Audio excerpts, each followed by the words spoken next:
Ndugu zangu katika imani, awali ya yote baada ya kumshukuru Allah subhanahu wa ta'ala na kumtakia ziada ya rehma Mtume Muhammadin sallallahu alayhi wasallam, mwanzo kabisa ninakuhusieni ikhwan fillah, pamoja na kuhusia nafsi yangu katika kumcha na kumtii Allah subhanahu wa ta'ala. Vile vile tufahamu ya kwamba ikiwa mwanadamu hatakuwa tayari kulivaa vazi la ucha Mungu, basi hugeuka kuwa uchi hata kama amevaa mavazi. Na vazi bora kwa mja ni kile kitendo cha kumcha na kumtii Mola wake, na siku zote hakuna kheri kwa yule ambaye atakuwa tayari kumwasi ama kumkera muumba wake. Ikhwan fillah, ndugu zangu katika imani, hakika Allah subhanahu wa ta'ala humjalia mja neema zilizokuwa nyingi na kumpa nafasi ya kuitumikia dini yake. Kwani katika sisi watu wengi wana mali lakini hawapati fursa ya kuzitumia katika dini yao.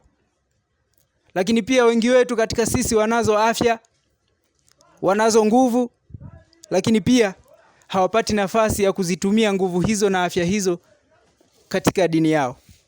Ndugu zanguni, lakini Allah subhanahu wa ta'ala akatuchagua sisi tuwe sehemu ya kuisimamia dini hii. Akatuchagua sisi tuwe sehemu ya kuendeleza Uislamu kutokana na shughuli mbalimbali ambazo tunapatiwa ama shughuli mbalimbali ambazo zinajitokeza mbele yetu. Shughuli ambazo lengo kuu inakuwa ni kuendeleza mbele Uislamu. Ikhwan fillah, basi hii ni neema iliyokuwa kubwa.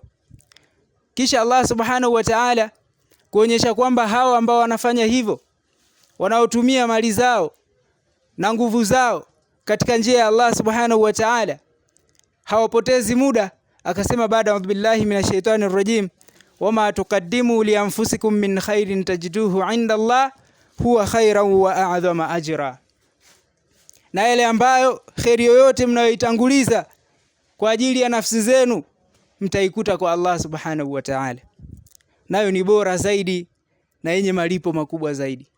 Kwa hivyo khairi yoyote ambayo mja ataifanya, ataitanguliza kwa ajili ya nafsi yake, basi ataikuta mbele ya Allah subhanahu wa ta'ala. Na wala hakusema Allah kwamba khairi yoyote ambayo mnaifanya mtaikuta duniani, bali amesema mtaikuta kwake. Inawezekana watu wasikushukuru wala wasitambue mchango wako. Huenda umefanya mchango huo kwa siri baina yako wewe na Allah pekee, kisha watu wasijue, lakini khairi ambayo unakuwa umeitanguliza, basi hakika utaikuta mbele ya Allah subhanahu wa ta'ala. Ndugu zanguni, hakika ya Mwenyezi Mungu hawezi kusahau hata ile dakika yako moja ambayo umeitumia katika khair, umeitumia katika kupanga mawe mathalan, umeitumia katika kubeba vifaa mbalimbali, umeitumia katika kusafisha eneo, umeitumia katika kupokea wageni ama katika kuhudumia tamasha zima. Ndugu yangu, vyote hivyo kumbuka ya kwamba vimehifadhiwa mbele ya Allah subhanahu wa ta'ala. Kwani anasema tena, faman ya'mal mithqala dharratin khayran yara wa man ya'mal mithqala dharratin sharran yara. Yule ambaye atafanya wema uliokuwa kidogo, wenye uzito kidogo, basi atauona, ataukuta. Vivyo hivyo upande wa pili, yule ambaye atafanya shari akaiona ni ndogo, basi ajue kwamba ataikuta ikiwa hakutubia. Ndugu zanguni, itafika mahali kile kitabu cha amali wengi tutashangaa kwa kujiuliza, kama ambavyo aya inasema, mali hadha alkitab la yughadiru saghiratan wala kabiratan illa ahsaha wa wajadu ma amilu hadira. Kwamba tutaulizana, kina nini kitabu hiki? Hakijaacha kubwa wala dogo, isipokuwa kila kitu kimeandikwa. Wa wajadu ma amilu hadira, na watakuta yale ambao wameyafanya yamehudhuria mbele ya Allah subhanahu wa ta'ala. Kwa hivyo haya khairati ikhwan fillah ambayo tunayafanya leo hii, tujue ya kwamba Mwenyezi Mungu amekwisha kuyaandika, na insha Allah tutayakuta yakiwa yamehudhuria katika vitabu vya amali zilizokuwa njema. Ikhwan fillah, almuhim ni kwamba tukadumu katika khair, kama alivyosema, ya ayyuhalladhina amanu atii'u Allah wa atii'u ar-rasul wala tubtilu a'malakum. Enyi ambao mmemwamini Allah, atii'u Allah, mtiini Allah, wa atii'u rasul, lakini pia mtiini mtume, wala tubtilu a'malakum, na wala msizibatilishe amali zenu. Isije ikaonekana kwamba kwa kuwa mimi leo nimefanya jambo hili, nimeweka alama hii katika Uislamu, basi kuanzia sasa thawabu ambazo nimezikusanya kwa masiku haya ama kwa wiki hii moja zinanitosha sana. Huko mbele nifanye vile ambavyo ninataka mwenyewe, pasi na kuchunga mipaka ya Allah subhanahu wa ta'ala. Nile ninachokula pasi na kuangalia ni halalin au haram. Basi hapo ndugu zanguni, haya yote ambayo tunakuwa tumeyafanya yanakuwa yameenda patupu. Muhimu ni kwamba tuzilinde amali zetu bifi'li ma amara Allah wa tarki ma naha an, kwa kutekeleza yale ambayo ametuamrisha Allah subhanahu wa ta'ala na kujiepusha na makatazo yake. Lakini pia ndugu zanguni, wapo ambao walikaa na kuianzisha fikra hii na kulianzisha jambo hili, hakika na wao wasionekana kwamba walipoteza muda, kwani wana ujira uliokuwa mkubwa. Man dalla ala khairin falahu mithlu ajrin fa'ilihi, kwani Mtume sallallahu alaihi wasallam anasema ya kwamba mwenye kuelekeza jambo jema hupata ujira mfano wa anayelifanya. Kwa hivyo wao walikaa wakaanzisha fikra hii, wakaandaa tamasha hili ili watu wengi waweze kuja katika khairi hii, na wao pia wanalofungu mbele ya Allah subhanahu wa ta'ala. Huenda katika mkusanyiko huu, mbali na shughuli hiyo ama lengo rasmi, bado kuna vya ziada ambavyo vilifanyika humo. Huenda katika sisi yupo ambaye alijifunza Qur'ani kupitia tamasha. Huenda katika sisi yuko ambaye hapo mwanzo alikuwa anakosea, hapo mwanzo alikuwa anaenda kinyume, akifanya makosa na madhambi mbalimbali, basi akatumia fursa hii kutubia kwa Allah subhanahu wa ta'ala. Huenda mwingine ama sisi miongoni mwetu tangu Ramadhani ishe hatujawahi kuamka usiku kuswali qiyamul layl, lakini kupitia tamasha hili hayo pia yamefanyika, ikhwan fillah. Lakini pia swala hatukuziacha, kwani ni miongoni mwa nguzo bora muhimu katika Uislamu. Tamasha lilienda likifuata taratibu bila kuacha kanuni yoyote ama sheria yoyote ambayo ipo katika Uislamu. Kwa hivyo ndugu zanguni, kila khairi ambayo inatokana na juhudi hizi, kwa idhini ya Allah, wenye kushiriki, waanzilishi wa jambo hili, hakika watapata sehemu ya ujira mbele ya Allah subhanahu wa ta'ala. Ndugu zanguni, pamoja na kuwa ni tamasha ambalo limefanyika katika mazingira ya baridi, nyakati za asubuhi na jioni, baridi kali, maji ya baridi wakati wa kutia udhu, ikhwan fillah, haya yote Mwenyezi Mungu anayaona, haya yote Mwenyezi Mungu ni shahid, kwani hii huenda sisi hatujataabika. Angalia zama za Mtume sallallahu alaihi wasallam, pindi ambapo Mtume pamoja na masahaba waliipigania Uislamu, walipata tabu nyingi sana, mpaka leo hii sisi Uislamu tumeukuta uko sehemu salama. Uislamu tumeukuta upo sehemu nyeupe ambapo panaonekana.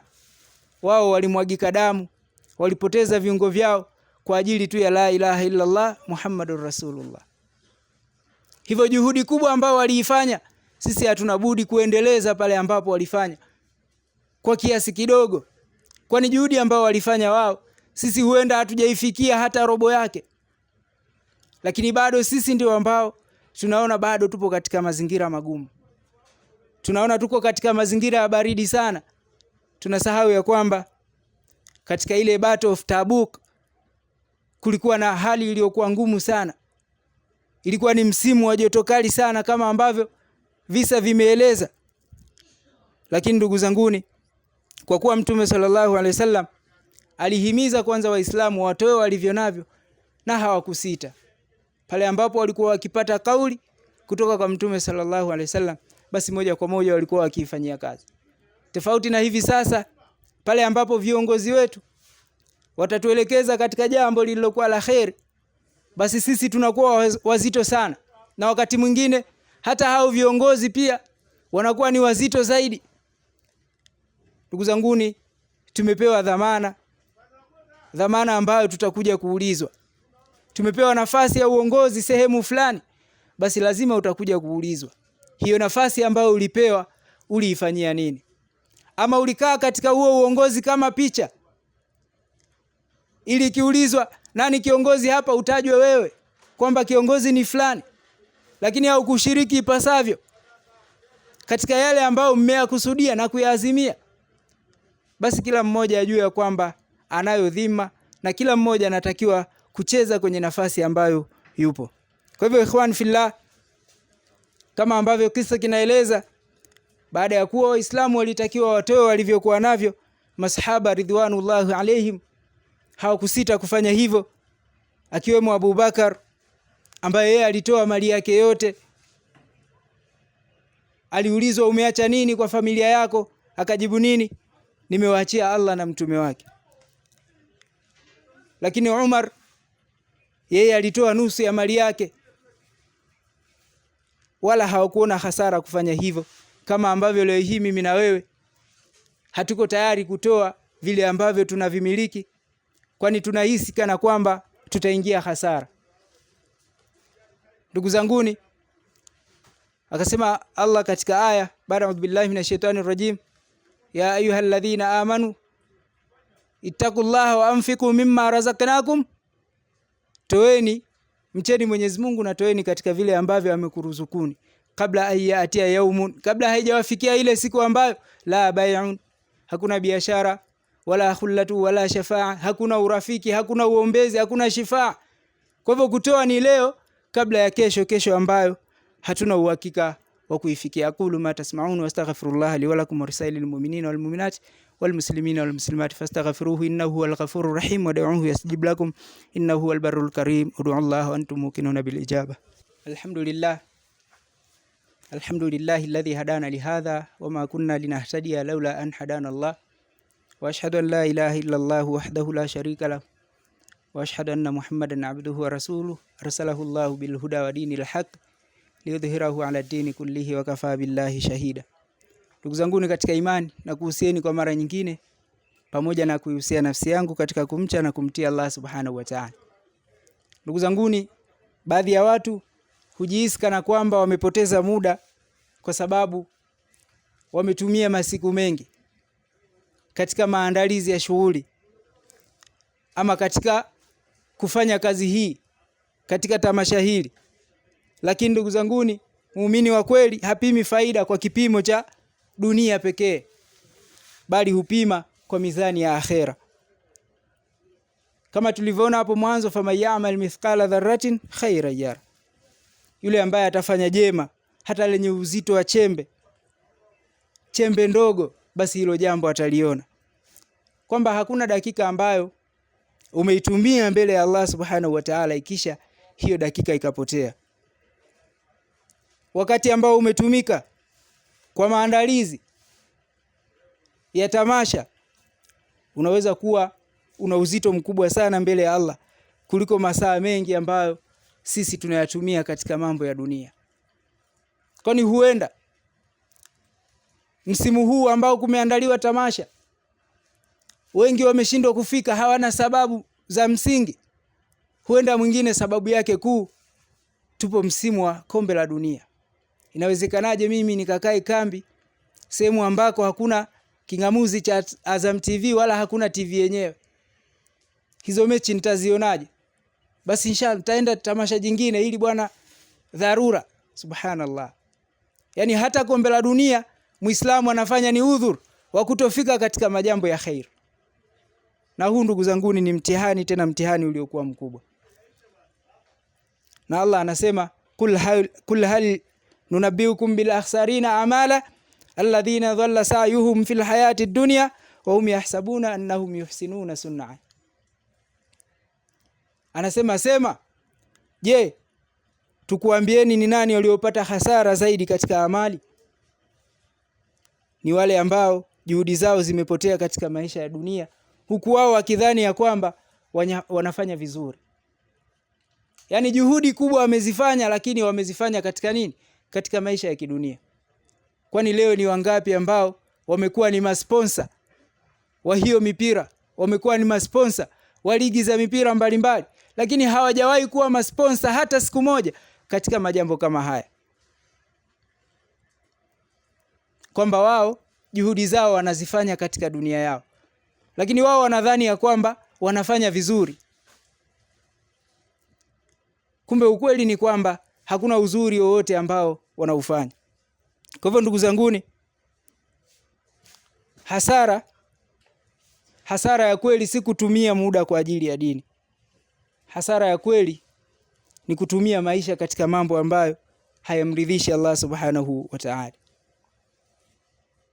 Na wengi miongoni mwa sisi muda wetu tunatumia huko katika vitu ambavyo havimridhishi Mwenyezi Mungu subhanahu wa ta'ala.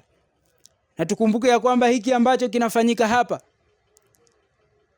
tunafanya jihad, sisi tunaunusuru Uislamu. Ya ayyuhalladhina amanu kunu ansarallah kama qala Isa ibn Maryam lil hawariyina man ansari ila Allah qala al hawariyuna nahnu ansarullah. Sisi tunapaswa kuwa ansarullah, kwa sababu ndugu zanguni, hiki ambacho kinafanyika, jicho limeona kwamba mtihani mkubwa upo kwa mabinti katika dunia ya leo. Mabinti ni mtihani tena uliokuwa mkubwa.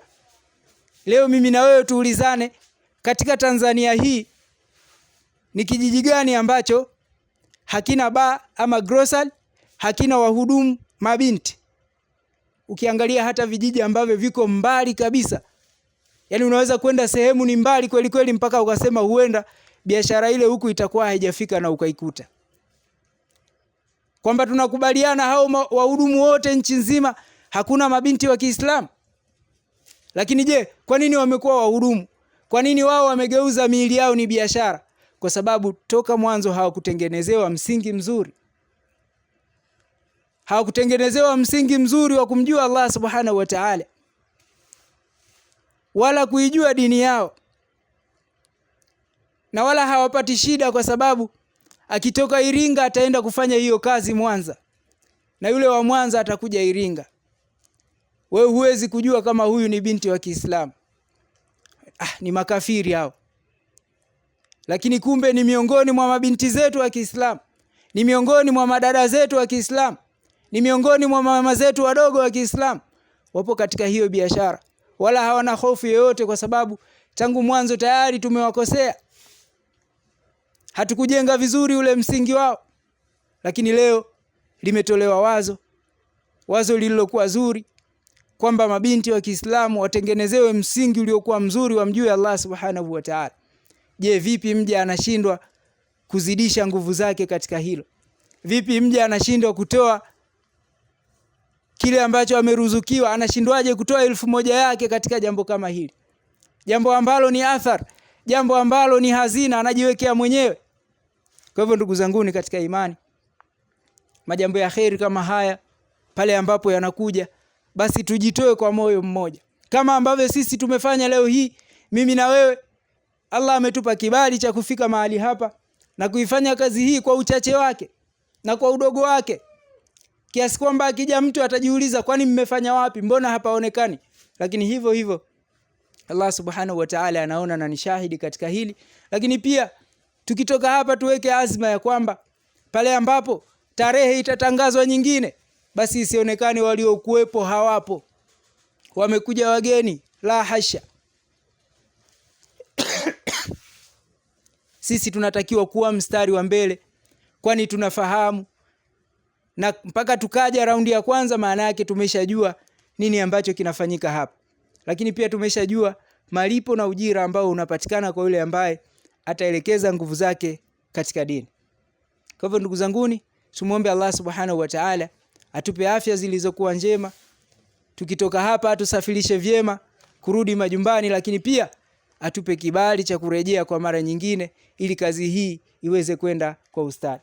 Lakini pia tuombe dua kwa Allah subhanahu wa ta'ala ajalie na wale wengine ambao hawakufika kutokana na sababu mbalimbali. Si kila mmoja hakutaraji kufika. Wapo wale ambao walipenda washiriki na sisi, lakini kutokana na madhila mbalimbali hawakuweza kufika, wakapata wagonjwa, wakaumwa na wao, wakashindwa kuhudhuria. Kwa hivyo tunawaombea kwa Allah subhanahu wa ta'ala awape shifa, ili na wao waweze kuungana na sisi katika kulifanya jambo hili. Ndugu zanguni, tusichoke kujitolea katika khair, kwa sababu Allah subhanahu wa ta'ala anampenda yule ambaye anatoa sana katika njia za khair, na hakuna kufirisika kwa yule ambaye anatoa katika njia za khair. Hawezi mtu akawa anatoa sana katika khair na akafirisika, jambo hilo haliwezi kutokea. Kwa hivyo tumuombe Allah atujalie kila lilokuwa la khair, na mwisho atujalie min alladhina yastami'una alqawla fayattabi'una ahsanahu. Hadha sallu wa sallimu ala imamil mursalin wa qaidil ghurril muhajjalin faqad amarakumullahu bisalati wassalamu alayhi haythu qala azza min qailan azima inna Allaha malaikatahu yusalluna ala an-nabi ya ayyuhalladhina amanu sallu alayhi wa sallimu taslima. Allahumma salli ala Muhammadin wa ala ali Muhammad kama sallaita ala Ibrahim wa ala ali Ibrahim wa barik ala Muhammadin wa ala ali Muhammad kama barakta ala Ibrahim wa ala ali Ibrahim fil alamin innaka Hamidum Majid. Warḍa Allahumma an khulafa'ir rashidin wa an azwajihim ummahatil mu'minin wa anna ma'ana bi rahmatika ya arhamar rahimin. Allahumma jama'na hadha jam'an marhuma وجاء تفرقنا من بعد تفرقا معصوما ولا تدع فينا ولا منا ولا معنا شقيا ولا محروما. اللهم اعز الإسلام والمسلمين وذل الشرك والمشركين وارفع راية الجهاد والدين ودمر أعداءك أعداء الدين واختم لنا بخيرك أجمعين. ربنا ظلمنا أنفسنا وإن لم تغفر لنا وترحمنا لنكونن من الخاسرين. ربنا آتنا في الدنيا حسنة وفي الآخرة حسنة وقنا عذاب النار. وصلى الله على خير خلقه محمد وعلى آله وصحبه وسلم. وأقم الصلاة.